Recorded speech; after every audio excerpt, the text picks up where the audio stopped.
Pangil sa pangil, matira, mayaman, finance sa pangalan! Kakasaka ba pag nagsabayan? Pangil sa pangil, May karakas sa talastasan. pangil sa pangil, Kada tabas malalagasan. Handa ka na ba sa paglabas ng mga naatasang kataas-taasan? Kasi kahit anong gawin kong paghahanda, matatalo pa rin ako. Nasa taas yung kwarto ng bata, nasa baba yung kulungan ng aso.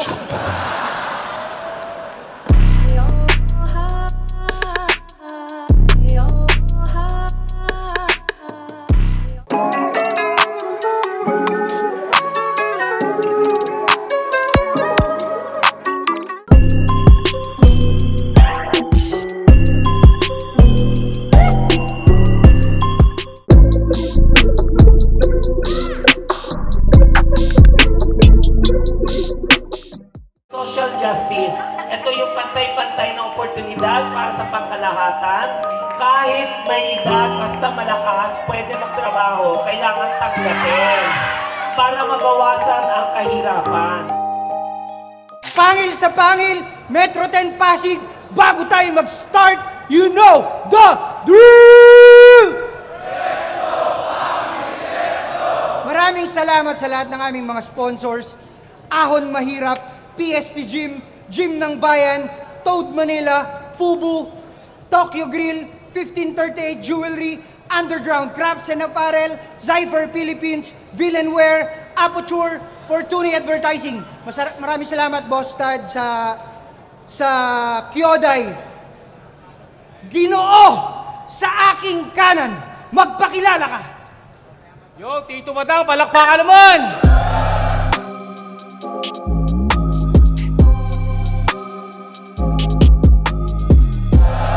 Yo, shoutout nga pala kay Daniel A. Duenas of the Culture Outlet Stand in Bossing.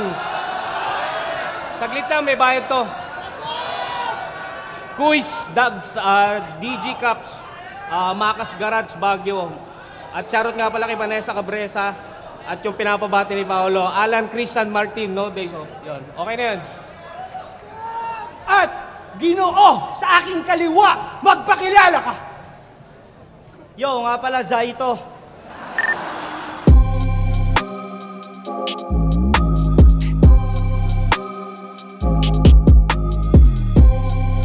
Shoutout muna sa Easy Lang Clothing, sa Premier Hairworks, kay Jamal Abubakar at kay Jeric Prada, at syempre sa aking pinakamamahal na asawa, ni Lindumala.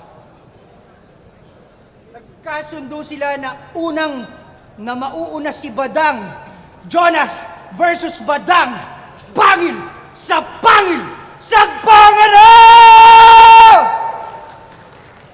Kamusta na, kantotero? May nanana ba dulo ng titi mo? Balita ko, kumantot kayo ni Keram sa Kabanatuan.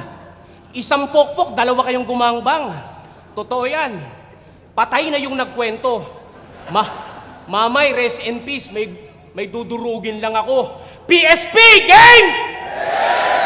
Pumunta naman tayo sa ritokadang asawa mo. Yan pala ang most dick rider mo. Asawa pala yan ni MC Julio na dating ghostwriter mo. Ang kapal ng mukha mo. Sinusulatan ka na ng mga bara, tapos pag wala siya, yung asawa niya, kinakantot mo. Ang tindi mo, Jonas, tapos may post-post ka pa ng asawa at anak mo na masaya kayong pamilya. Pero di mo iniisip, may umiiyak kasi nakasira ka ng pamilya. Alam ng 3GS yan, huwag mo nang itatanggi pa. Kaya nga gumawa sila ng kanta, ang title, Ahas by Acapella. Puki ng ina kasi ng asawa mo, daig papawokwok. Kinindatan lang ng duling, masyado na naging marupokpok. Kaya kung ititira mo sa akin yung pagiging kupal ko, wala nang masasakit sa ginawa mo. Kinain mo puki ng asawa mo na ngayon naging asawa mo. At tandaan mo, wala na akong Kinain mo yung puki ng asawa ng tropa mo na ngayon naging asawa mo. At tandaan mo, wala na sa puso kong rap battle, numinegosyo na lang ako. Wala na akong pakialam sa talo o panalo, pumipera na lang ako. Kasi kahit anong gawin kong paghahanda, matatalo pa rin ako. Kaya di nyo napapansin, mga putang ina nyo, tinatarantado ko na lang kayo. Kasi para saan pa ang salitang sigurado kung di ka naman mananalo sa mga puki ng inang burado. Kaya burado kayo, mga buwaka ng ina ninyo, ginagawa ko na lang to para sa royalty sa talent fee ko. At least may uwi akong pera katumbas ng 1 year na salary nyo. At hindi ako nagsusulat sa mga battle ko, yan ang gusto kong ipamulat sa kanya. Kaya lang naman ako tinalo ni Akat kasi ako sumusulat sa kanya. Kaya ano, Jonas, magaling ka? Sige, ikaw na. Ano, the best ka? Sige, ikaw na. Ano, mahusay ka? Sige, ikaw na. Basta sa akin ang pera at pag-endorso ng kumpanya hanggang sabihin nyo sa akin, badang, ikaw na. At baka tirahin mo ko sa mga isyo ko, tang inapas na yon. Ikaw nga, para ma-maintain yung karir, nagsuko-concert ka sa mga pasyon. Yan ba ang yung passion? Nagrarap sa mga pabasa, yung mabagal na makanta, ginagawa mong pasong? Pinahihirapan mo yung mga matatanda doon, dinadamay mo sa iyong depression. Hinahatak mo pa yung push button ng video okay kahit alam mong depression. Nakaka-stress yun. Lalo na sa mga asawa ng tropa mo na ikaw ang nagbibindisyon. Siya daw ang pastor na sagrado sa mga pekpek nyo magdidesisyon. Ano ka, si Kibuloy? Ang pastor na manyak na masama intensyon? Hawak Bible pero kantuta na sa utak, tangina, intensyon. Katulad mo, nagrarap ka. Para makakantot ng libre kasi yan ang kanyang dedekasyon. Tangina mo, kahit GRO may bayad yun. Ultimo paghawak ng dede, kasyon. Walang utang doon, may resibo yun. At ano sinasabi nyo na ayaw nyo maging badang, okay lang na maging bading? Talaga ba? I can imagine. Nakikipagpatayan kayo rito sa rap battle pero yung mga tumbong nyo hindi na virgin. Kaya pala gustong-gusto nyo maging bakla dahil kayo mismo tsumutsu pa. Kahit makupal pa titinig Glock 9, gustong-gusto nyong sumuso pa. Kaya proud maging badang at ayoko maging bakla. Nire-respeto ko kayo pero yung tumbong at tamod, nilalaro nyo ng dila. Parang ganito, blablabla. Fuck shit! Bars kayo ng bars para masabing malupit. Wordplay kayo ng wordplay pero hindi na mga virgin ang puwet.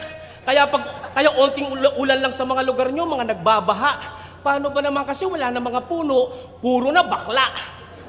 Fuck, yak. Pag handa ka laging tsumupa, ang tawag sa'yo, preparadong sak.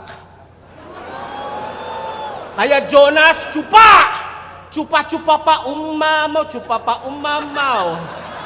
Hoy bakla, balik tayo sa dating issue ko, this is my fucking right. Sinunod ko lang si Pibos dahil sa opportunity, bite ako ng bite. Di ko inisip kahahantungan ko, fight lang ng fight. Ang problema na damay ko si Glock dahil sa pahype ng pahype. Nang dahil sa kasikatan, nagpauto ako, that's fucking life. That's fucking life. Sinunod ko lang si Pibos, tangina, that's fucking tight.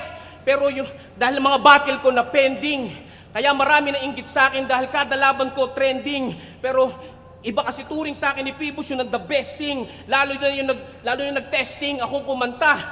Ayun nyo kung tawagin R&B best thing. Kaya ito ang best scene. Sa blind decision naging bigger fault ko. Nagalit ang lahat na trigger insulto. Pero kahit anong mangyari, naging mga bitter kayo no? Kaya kung galit kayo sa akin, suntukan tayo na malapiter kaya tano. Ano? Ikaw ang tunay na rapist. At ang mga grupo mong 3GS, mga manyakis, nang hawak ng kamay ng bata. Share nan, ipanalo ko na yan. Kung di man ako nakakabattle sa flip-top, okay lang. At least yung asawa ko, hindi kinantot ni Lil Jon. Katulad ng ginawa sa'yo, kinantot ni Lil Jon!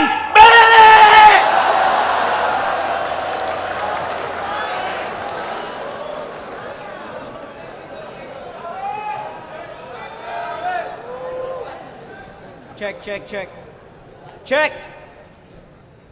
Hindi, totoo.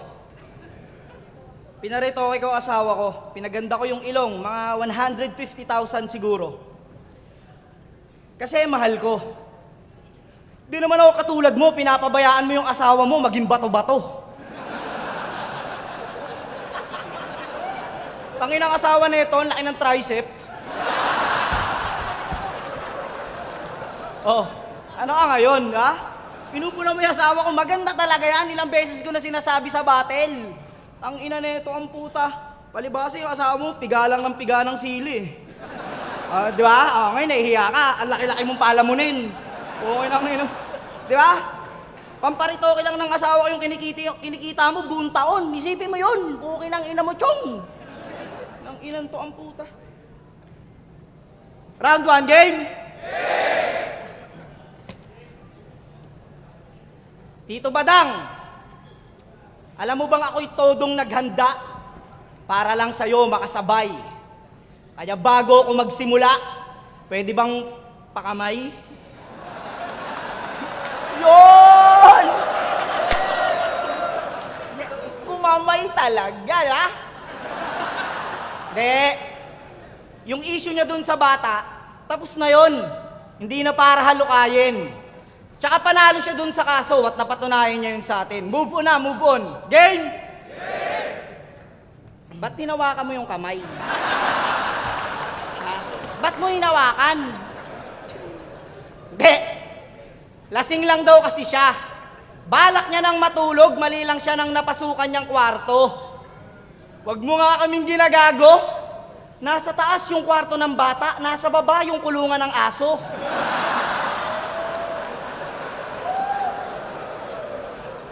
Tsaka wala naman daw siyang gagawing masama. Talaga ba, ungas ka? Eh, papasok ka pa lang ng kwarto, yung burat mo nakalabas na.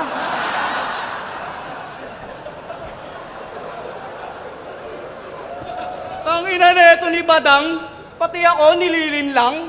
Tsaka paano ka malalaseng eh, nakadalawang Yakult ka lang? Bakit ba kasi trip na trip mo mga grade 5? Eh malapit ka nang mag-50. Yan ang napapala mo, Badang, kakajakol mo pag siniskwela. Kung isang beses lang, pwede pa nating isipin na hindi niya sinasadya yung nagawa niya sa bata. Kaso lang yung logbook sa presinto, tangina mo, napuno mo na ata. Alam nyo mga kaso na ito sa barangay? Puro pangangapkap ng puday. Laging nasa tapat ng elementary school, naghihintay ng batang walang kasabay. Di ba? Di ka pa rin naamin? Ulul, kabisado ka namin. Pag prospect mo ay bata, sinisilaw mo sa ice cream.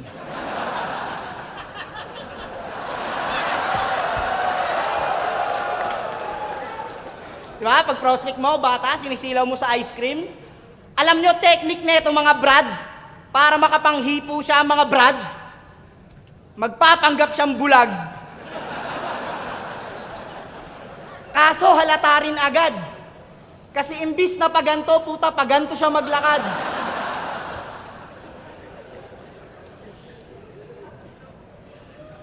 Pag eto nakainuman nyo, yung mga trip nakakadire. Pag nalasing, napapraning, biglang winawasiwas yung titi. Pag inabot ng kalibugan, wala tong pinipiling lugar. Pepwesto yan sa gilid ng rep, tas dun siya magsasalsal. Alam mo, hindi ka pwede sa bahay ni Kuya, Tito Badang. Kasi yung mga galawan mong ganyan, malamang manyakin mo si Fiang. Tsaka, yung mga ipapakita mo sa TV, puro lang kalaswaan. Baka first time in history, lumabas si Kuya para sapaking ka lang.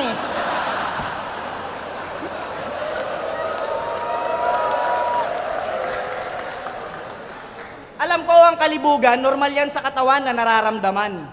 Kaso iba yun sa'yo, Badang, puta, parang kapansanan. One time pumasok to ng gym, kaso pinalabas siya ng lahat. Yung babae gusto niyang ispatan, eh ang ginagawa, squat. Paano mo ispatan? Pag ganyan? Putang ina. Pero nagbago na siya. Isa na daw siyang mabuting tao. Nagbebenta na lang ng chili garlic, yun ay marangal na negosyo. May umorder nga sa kanya, babae. Kapitbahay niya lang sa Baguio. Sabi ng babae, "Sir, paano ko po makukuha?" "Meet up ma'am sa kwarto." Bakit doon? Ang inan to. De. Ngayong round 1, pinakilala ko siya sa inyo bilang rape artist. Sa round 2, ipapakilala ko siya bilang rap artist. Pero alam nyo kung anong tutugma doon sa rap artist? Manyakis. Tsaka tangina mo, nagdedekasyon. Ang ina nito, no? Wordplay manyakis. Palakpakan naman! Kahit ano bang sabihin mo, hindi na yan tatalab. Para ka lang pagsubok na dumating sa buhay ko, lagi akong papalag. Kaya kung iyong hinahangad na ako'y mababalagbag, malabo pa sa sabaw ng pusit na ako'y iyong mapapabagsak. O di ba? Napasaya kayo? Pero di niya maamin ang totoo. Yan si Jonas, daig pa kong madrona. Nang-check ng CM ng iba kahit di niya asawa. Tangina, hindi po buntis asawa ng tropa mo, chine-check mo na? O baka naman yung titi mo, matagal mo nang ini-inject sa kanya. Bakit, doktor ka ba? Eh, isa ka lang naman komedyanteng kantutero. Nang tanging kapangyarihan mo lang ay mamingir ng mga asawa ng tropa mo. Kaya salamat, pistolero, sa binigay mo na info. Durog to sa akin si Torero. Kung sino pa maliit na tao, maliit na titi, yun pa ang kantutero. Alam mo, para ka talagang Indiano. Hindi lang sa pagiging manyakis nagpapakitang gilas to. Minsan yung camera ipapahawak sa'yo, tapos tatakbo. Sabay tatampling sa harap ng maraming tao. Pwede pa lang palakpakan natin si Sir? At magbi-beatbox ako Sumayaw ka, brother. Plotter, plotter, kwak, kwak, plotter, plotter. At hindi lang yan ang kanyang talento, mga tol. Magaling din to mag-basketball. Kaso sa gitna ng labanan, nakahawak ng yag balls. Kaya napakanta na lang ako Itlog ko yan, hindi yan bola. Ang bola ay kumakalog, ang itlog ko'y tumatalbog. Joke, pinagkaiba lang yon. Pero, ang itlog ko'y kumakalog, kaya napasabi na lang ako ng ewan. Hoy Jonas, alam mo yung shampoo keratin? Katugma ng mata mo yung kerat din. Hindi naman duling si Jonas baka mga camera nyo lang. Sumali to ng wawawin, sabi ni Kuya Will, bulag ba yan? Bigyan ng TV yan. Tapos may padasal-dasal ka ba na kunwari mabuti ka? Battle MC, piling maputi ang kaluluwa. Pero alam ng Diyos na peki ka at nagnakaw ka ng asawa ng iba. Kaya paano ka bibigyan ng magandang mata? Yung time na naghihirap siya, kumakantot ka. Kaya baka pati asawa ni Kiram, gawin mo ring kabit. Sama talaga ng ugali mo, buti pa yung daga, sinasabihan na mabait. Pero ikaw, yung titi mo, maya-maya, galit na galit. Gusto lagi makakita ng white men's, kaya sabik na sabik. Puta, nag-high lang yung babae sa'yo, tinigasan ka na. Paano kung nagpa-video greet siya, puta, baka nilabasan ka na. Angas talaga ng titi mo, pandayo talaga. Kaso pag dumadayo to, ang mga pakay niya, yung mga babae nagdadalaga. Kaya wag mo kong yayabangan na parang aastang papalag ka na. Hindi porket mukha kang burat, kala mo may bayag ka na. Hindi porket may mukha kang burat, may bayag ka na. Bakit? Astig ka naman. Bakit? Halang babito ko mo? Astig ka naman. Para kang papatay dito, pero sa totoong buhay, ang bait-bait mo naman. Kaya huwag mo akong aangasan, isa lang ako mabait na opponent. Ikaw lang yung nakita ko nakikipagbarilan kaso sa comment. Atapang atao parang Andres Abonifacio. Aputol kamay, hindi atakbo. Aputol paa, hindi atakbo din. Pero atusok ang mata, aduling, atakbo atulin. Kaya hindi nyo napapansin, yung mga comedy ni Jonas talagang mananakaut kayo. Malaman ni Pacquiao talagang sabog ang ulo nyo. Pinanood ko mga battle neto, parang boksingero. Ang titindi ng mga punchline mo, putang ina, nakatulog ako. Masarap ang panoorin mga battle ni Malupito, nakaka-impress masyado. Kayo, minamaliit nyo ako tagatanggal lang ako ng stress ng mga tao. Kaya huwag kang ma-press ko barumbado. Dahil ang katotohanan, mababa lang ang presyo mo tarantado. Anong halaga mo? Hindi porket naagaw mo asawa ng tropa mo sa totoong buhay, panalo ka na. Hindi porket may natutunan ka sa Batang Quiapo, kung ngayon papangaralan mo pa. Baka laslasin ko yung laman loob mo. At i-donate ko yung kidney mo. Para kahit kupal ka na tao, at least may nagawa kang mabuti sa mundo. Alam mo, Jonas, kahit di ako doktor, kaya ko ma-diagnose ang iyong mga sakit. Unang-una, pag nakakita ka ng maganda, gusto mong gawing kabit. Pangalawa, pag di ka nakakantot ng asawa ng tropa mo, sumisikip ang iyong dibdib. Oh shit! Hayaan mo, bigyan kita ng mga gamot na dapat mong bilhin. Ito ang iyong bibilhin. Bumili ka ng Metformin, Atorvastatin at Amlodipine para yung kalibugan mo maging normal din. At huwag kang bibili ng Robas, baka pati asawa ni Shernan makantot mo rin. Yan ang dapat mong sundin na mahiwaga ako na guidance. Huwag kang papalya sa mga guidelines. Huwag mong gagawing vitamins yung Titan na kapag nasobrahan ka, bigla ka bang gagangbang habang nakagang sign. At mapipil mong piling matalino ka na para bang si Albert Einstein. Pareho kayo ni Tipsy D. Kunwari henyo, pero magnanako ng mga best line. That's fine. Kukin ang ina mo. Kupal kayo pareha, yun ang punchline. Freestyle na lang yan, putang ina. Magnanakaw ka ng asawa mo, kupal ka lifetime. Time. Magnanakaw daw ako ng asawa ang puta. Kung ano-ano babanggitin, kaysa naman sa'yo, magnanakaw ng pamangkin. Ang inan to. Oy, pamangkin ko yan ha. Ay na yan. Gago ang puta. Sa'yo pa talaga nanggaling, no? Tangina, rapist daw ako. Tangina, nakakaya naman sa nag-orange. Doon pa lang, panalo na ako eh. Yung mga sinumbat mo ng 1 and 2, tapos nag-orange ka. Ang inan to ang puta. Dapat inisip mo muna yung, sasabihin ko ba to? Eh ako yung nakasuhan? Parang, doon pa lang, sablay ka na dang. Pukin ng ina naman. 1 month mo, pukin ng ina mo, Alan Kay. Ang ina na ito, maputing Shrek. Mukha kang Minions na itim, putang ina mo. Ay! Iba talaga kumakanta pa eh, no? Kumanta pa, di ba? Sige, putang ina. Total, rapper naman ako. Ba't di ko kaya pakitaan to ng tongue twist? Sabayan nyo lang ako ha. Bigyan nyo lang ng palakpak. Game! Yeah! Mani, pinirito na mani. Kung ayaw mo rin, no, pwede sa pula. Oh, alam mo ha. Alam mo, ikaw lang ha. Tangina mo. Mani, pinirito na mani. Kung ayaw sa puti, pwede sa pula. Tangina mo. Wait lang, inom lang ako ha. Mo, Badang. Siya nga pala si Badang, Republic of the Philippines. Tara ating sariwain. Isa-isahin natin mga nakasama mong bigatin. Si Looney, Michael V, Glock 9, Francis M, si Mayor, si Bastonero, si Cosa, si Warden.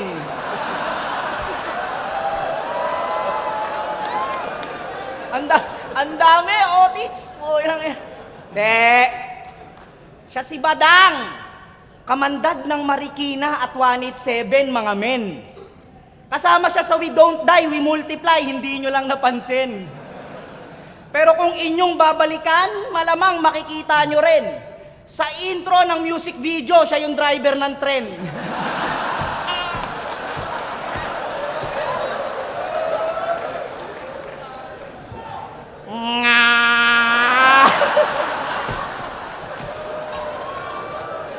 Gago ka talaga. Grabe ka pare. Lintik, ibang klase. Nagre-repin ka ng grupong hindi ka kasali. Alam mo yung ginawa mo? Tangina, nakakahiya. Para kang audience ng basketball na nakirebound bigla. Balak pang mag-chakra. Kaso lang pahiya ka. Puta, pinipilit nga si Abaddon, maangas daw yung papaya. Alam mo kung bakit di ka sinama? Kasi makakasama ka. Imbis na ang isigaw nila ay chakra, baka sumigaw sila ng atsara. Atsara! Kami ang mga sumpang tagapagbigay ng mga papaya.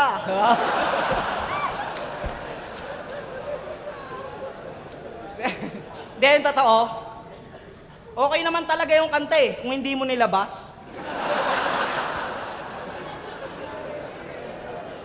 Kaso lang nirelease mo, puta kaya ka binabash. Ang laki-laki ng katawa mo, kanta mo, papaya, kung di ka ba naman ulol? Kung di nyo binash yung papaya neto, maglalabas pa to ng kundol.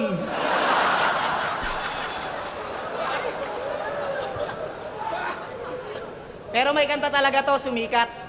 Title, Eroplano. Maganda rin mga pare. Kaso paglipas ng panahon, ayun, iniwan din siya sa ere. Paano yung ugali nito ni Gago? Nagbago tsaka pumangit. Kaya nung nalaos yung eroplano, kung kani-kanino ka na lang sumabit. Hanggang sa tuluyang humina na yung karir at tuluyang tumamlay. Yung mga kasabayan mo, ayaw kang kasabay. Hindi na kinukuha sa mga event. Paano yung ugali mo, sablay? Kaya para mabuhay yung karir, gumigesting sa patay. Di ba? May makanta ka sa mga patay? Di ba? Oo. Di ba? Kasi sabi ko sa'yo. Di ba? Di ka ba naiinggit? Yung mga kasabayan mo, puro icon na, tsaka idol, tas nire-respeto pa sa SOCMED. Ikaw, kahit mag-post ka ng motivational quotes, puta, minumura ka sa comment.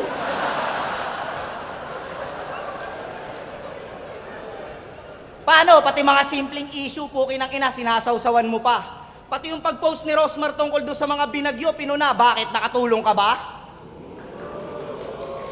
Nag-post kasi si Rosmar ng habang kami nasa maayos na lagay at naka-aircon, yung mga nasa Bicol sinasalanta. Kung iisipin mo, concern pa nga. Sa pinost niya, walang sablay. Tsaka tumutulong yun sa kapus palad, ikaw nangahawa ka lang ng kamay.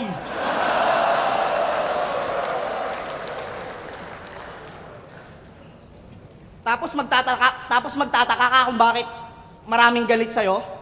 Mag-isip ka nga, puta si Papa Jesus nga may mga basher, ikaw pa kaya?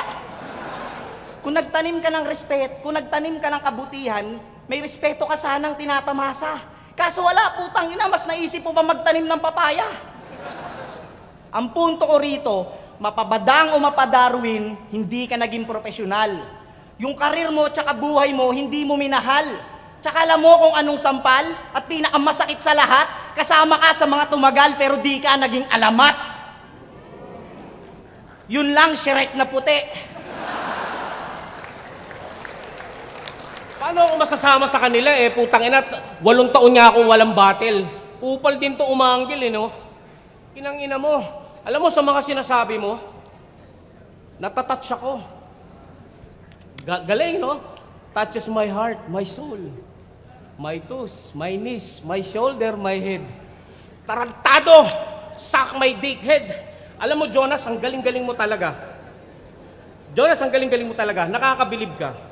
Gantong-ganto yung kapitbahay naming si Raulo pag nalalasing siya. At gantong-ganto rin itsurang tao pag nanungutang sobrang paawa. Pero pag sisingilin mo na yung profile picture, pinapalitan na ng kandila. Katulad mo din si Bruce Frozen. Tinitira pa ako ni Snoop Dogg ng Pinas, pero yung itsura niya naman ay parang gus-gusing utin. At yung mga tumikira sa akin sa flip-top, mga putang ina ninyo, kala nyo, mga tangang natutulang. Kala nyo gagaling, no? Mga retarded na kulang-kulang. Mga sabog sa kamangmangan, mga matay pulang-pula, sa kaulo lang kakupalan, lagi nyo akong pinagtutulungan, dinuduraan, tangina, natataranta kayo sa akin, kalaban nyo, ako pa lang. Kayo yung mga mahihinang nilalang, masabi lang na malupit kayo, pangalang badang, dinadamay na lang. Tsaka na lang kayong magyabang sa akin kapag meron na kayong pagkakilanlan. Kahit sabay-sabay pa kayong bumatil sa akin, Jonas, di ko kayo pagkakaitan. Kahit isa lang ako, lahat kayo magkakampihan. Para lang kayong mga patay sa lamayan, doon ko kayo pagkakapihan. Ulitin natin. Para kayong mga patay sa lamayan, doon ko kayo pagkakapihan. People stamp to sa komento, may sariling estilo na konkreto, maraming talento, pinapakita kompleto, nakikipagbaragan sa entablado at sa gitna ng labanan, umapalseto. Tangina mo. Kaya wag mo akong lalaitin dahil di ka uubra sa akin. Kaya kitang durugin at wasakin. Gamit lamang ang talento at ang ating sining. Bata ka pa lang, veterano na to. Kung di ko nakalaban si Looney Glockman, idolo nyo ako. Mga puki ng ina ninyo, isa din ako sa nagtanim dito. Ngayong umaani na kayo, kumukupal pa kayo. Mga putang ina ninyo, sa pagpukol ng isyo ko, dyan ka nanahan. Sa pagsabi mo ng rapist ako, kahit di totoo, dyan ka ginanahan. Daig mo pa, artista kung umarte, para kang si Johnny Manahan. Pero ang katotohanan sa buhay mo, di mo kayang masabi dahil sadya mong kahinaan. Pero ako hindi na panghinaan, boses hininaan. Nakinig sa mga payo, kinabukasan pinaglaanan. Mga putang ina ninyo, kung di ako nagka-issue, malayo kay sa aking kalingkingan. Baka paretiro na ako, nagsisimula pa lang sa aking pinanggalingan. Pero baka isipin nyo, nandito pa rin ako. Tanda-tanda ako na, bumabattle pa rin ako. Hindi po pwede nating sabihin, nag-enjoy lang ako habang kinukupal ko kayo. Gusto mo sample lang kita ng kakupalan ko? At tulungan pa kitang tirahin ng sarili ko? Di ba? Wala akong pakialam, manalo o matalo eh. Hindi ka old god badang, old ka lang. Nagtawag si GL ng old god, ang lumabas urang-gutang. Kaya nga nagpapasalamat ako kahit matanda na ako, buhay pa. At hindi porket matanda na ako, wala ng pag-asa. Pero kung yan ang katuwiran mo, Jonas, tatanungin kita. Di ba matatanda na rin mga magulang mo, so hinihintay mo na lang din palang mamatay sila? Kaya sagutin nyo ako rito, mga rapper na mga bata. Di ba kayo natutuwa sa hip-hop industry, may bumabattle na matanda? Ako, ini-enjoy ko lang ang buhay ko, kaya huwag kayong magyayabang. Baka kasasabi niyong matanda na ako, hindi niyo abuti ng edad ni Tito Badang. Doon pa lang patay ka na eh. Condolings. Pero tandaan mo, simula sa araw na to, hindi na yan magpupos ang asawa mo. Dahil sa pagiging malandi niya at pagiging kantutero mo, huwag mo na iparitoke katawan niya, bumuha na lang paritoke mo. Para maitago niya ang kahihiyan na idinulot niyo dahil sa pagiging ahas mo. Mga baboy kayo. At anong sinasabi mo na kay Rosmar na may bagyo, may mga lahar o ano pa man? Tangina mo, hindi ko kailangan mag-post para tumulong sa mga kapwa ko. Tangina mo, baka isend ko pa sa'yo yung mga Gcash na pinadala ko sa mga taong nangangailangan ng gamot. Freestyle lang to. Kupal ka. Nandyan si Joel, mas kupal ka dyan. Pukinang ina ka.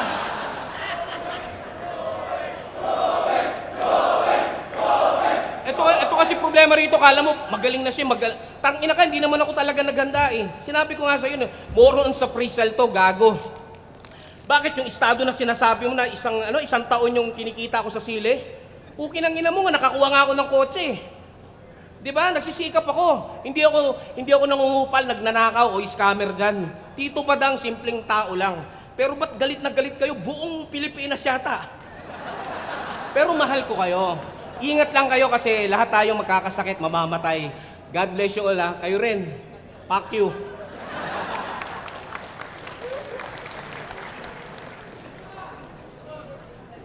Ay. Masaya ba kayo na bumabattle pa daw siya? Yun lang gusto ko lang itanong. Ay, grabe ka, Tito Badang. Sayang yung binigay sa yung 8K. Sayang, tanginang yan. Freestyle ka. Mag-freestyle na lang din kaya ako. Hindi, wag. Kasi tangina. Kaya, hindi, okay lang. Manalo o matalo, uwi naman ako masaya. Malaking karangalan sa akin matalo ng preparadong tanga. Di pwede mo lang round 3. Okay lang, Pag-usapan natin yung pambabash mo kay Glock. Round 3 na. Pag-usapan natin yung sinabi mo, pambabash mo kay Glock porket may anak siyang bakla.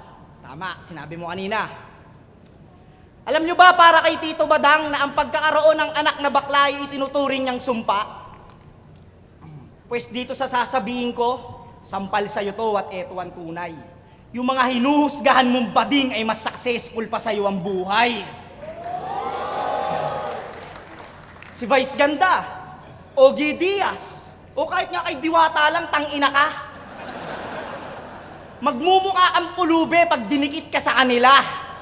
Alam mo bang para sa mga LGBT, mas nakakahiya kang nilalang? Mas gugustuhin pa nilang maging bading kaysa maging badang.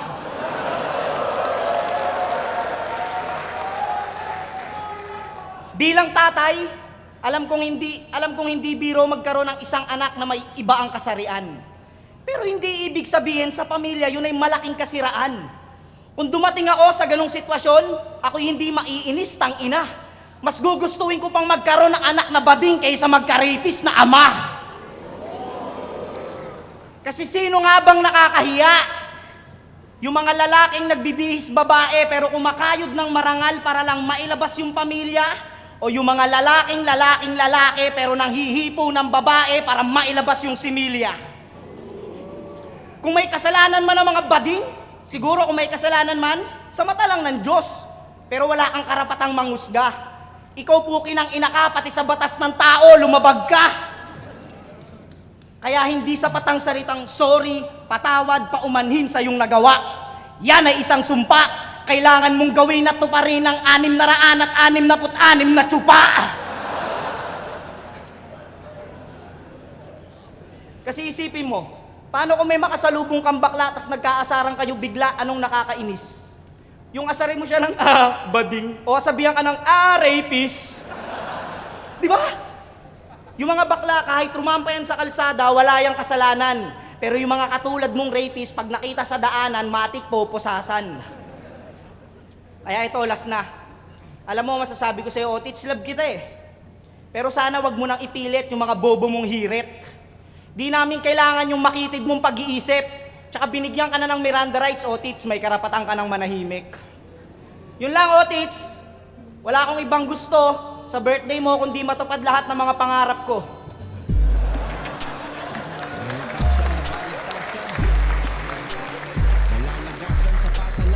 Jonas versus Badang, ang mananalo dito ay magkakamit ng bonus na 30,000 pesos. Ang boto ng tagahatol, 5-0, panalo si Jonas!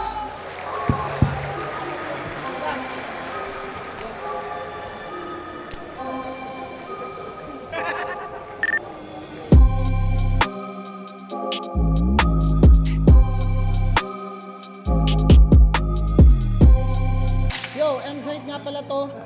Isa ako sa judge ng labang Badang versus Jonas. Para sa akin, ito yung bukod sa finals, ito yung isa sa pinaka-entertaining na battle para sa akin. Obviously, makikita nyo sa battle na lamang si Jonas sa lahat ng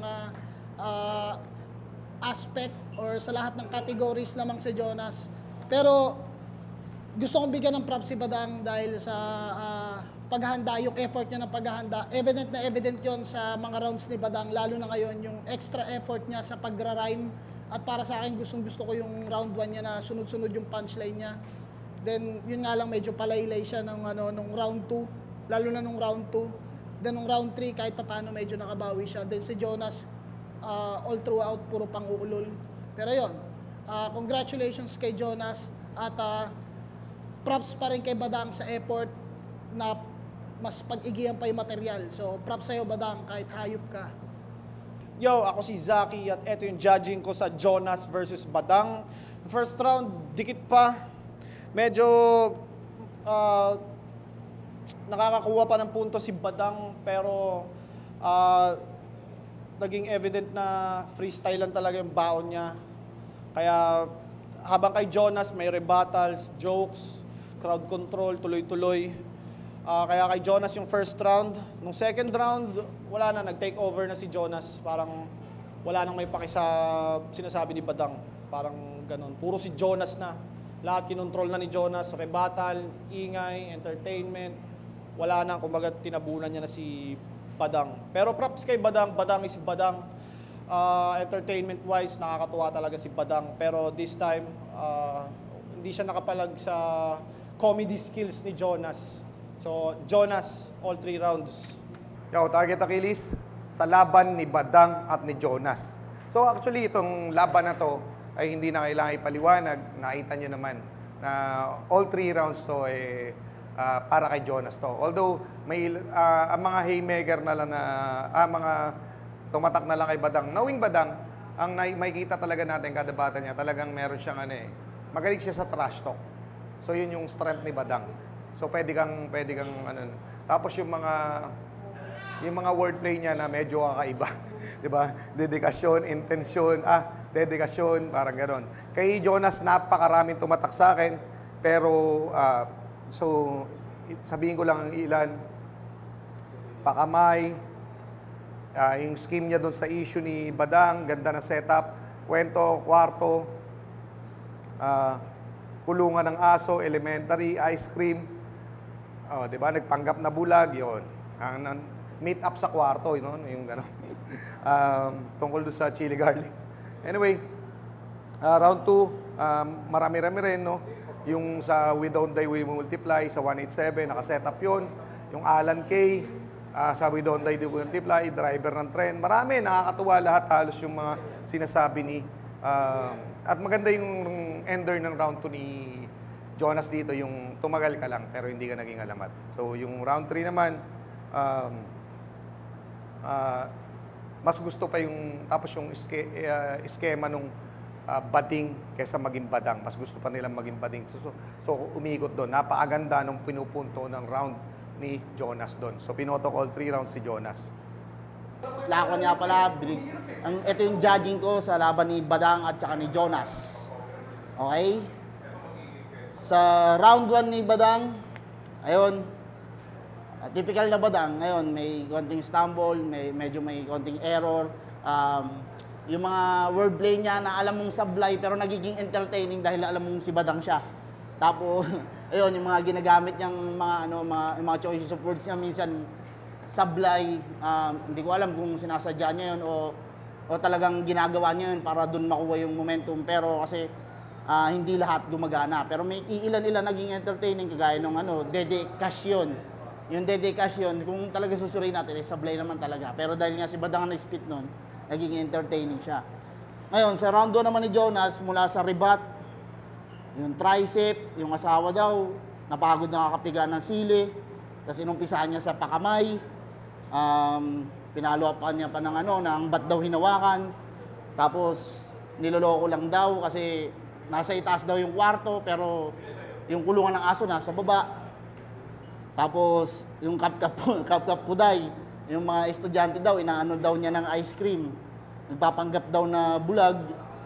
Tapos kung makakapasok daw sa bahay ni Kuya, baka unang beses lang daw lumabas si Kuya para sapakin siya. So, busog na busog yung round 1 ni Jonas dito. Clean performance, wala naging problema. Binigay ko kay Jonas yung round 1. Tapos sa round 2, ganun pa rin yung kay Badang. Walang dynamics. Ganun pa rin, hirap siyang kumuha ng momentum. Doon umiikot ulit sa ganung klase ng angulo lang yung ginagawa niya. So sa round 2 ni Jonas, ayun nga, mga nagustuhan ko linya niya dito is yung magnanakaw ng pamangkin, yung nag-orange daw, yun nga, yung nakulong. Alan Kay, maputing Shrek. Marami daw siyang nakakasamang mabibigat na rapper, kagaya nila Looney, nila Glock 9, Mayor, Bastonero, Warden, hanggang sa napunta siya sa kulungan. Tapos sa We Don't Die, We Multiply daw, nandun daw siya daw yung driver ng tren. Tapos yung gagong Jonas talaga ito eh. Tapos sa Papaya daw, baka daw maalala yung Atsara. Tapos tumutulong daw si Rosmar sa Kapuspalad habang siya ng hawak kamay. Yun, yung mga nagustuhan ko linya ni Jonas. Clean performance din. Wala din siyang dito, wala rin siya naging error. So binigay ko ulit kay Jonas. Sa round 3, ito na. Kay Jonas ko na rin binigay dahil yung halos third round ni Jonas is talagang pang lang sa LGBT, no? Pero kagaya nun, mga magagandang linya din, kagaya ng 666 na tsupa. Tapos mga rape angle, bading kaysa badang. Yun, so malinis sa performance din, binigay ko yun lahat kay Jonas. Yun. So yun, yung judging ko. J-Skills, Roberto Boy Paos, PSP Finals, Badang versus Jonas. Okay, sa overall na performance na to, alam mo, sobrang entertaining ito. Kasi pares na magaling na entertainer talaga to. Battle MC na talagang lahat is gagawin at talagang alam mo na mag-enjoy at hindi tutulugan ng mga tao. Pero sa laban na to, siguro, still, props sa performance ni Badang sa isang nagbabalik muli sa PSP. Kumbaga, still, nandun pa rin yung swag, tsaka yung mga trademark niya. Sobrang nakakaliw, sobrang aliw factor. Lalo yung mga Badang trademark multis niya, yung mga tugmaan niya, dedikasyon, galing nun. Yung mga tugmaan niyang galing sa kawalan, yung talagang si Badang lang po pwedeng makapag-deliver niyan. Pero yung mga linyahan naman, ng mga jokes naman ni Jonas, sobrang talagang sobrang pampawala ng problema. Kumbaga kung manonood ka ng mga battle rap, isa to sa mga makukonsider ko na masarap panoorin. Sobrang entertaining si Jonas. Kaya sa akin, round 1, 2, 3, even though na may mga freestyle si Badang, okay naman, kasi si Badang talagang ganyan yan eh. Kahit nawawala na siya pero still labang pa rin. Siyempre, alam naman natin, siya rin sa mga matatagal ng rapper yan, rap artist sa Pilipinas. Pero sa ganitong klaseng laban, kumbaga naghihintay pa ako ng mas maganda kay Badang pero still, dominant na performance. At talaga nag-stand out sa akin si Jonas. Kaya ang boto ko rito, binigay ko kay Jonas. Pero props sa kanilang dalawa, sobrang nag-enjoy ako sa laban.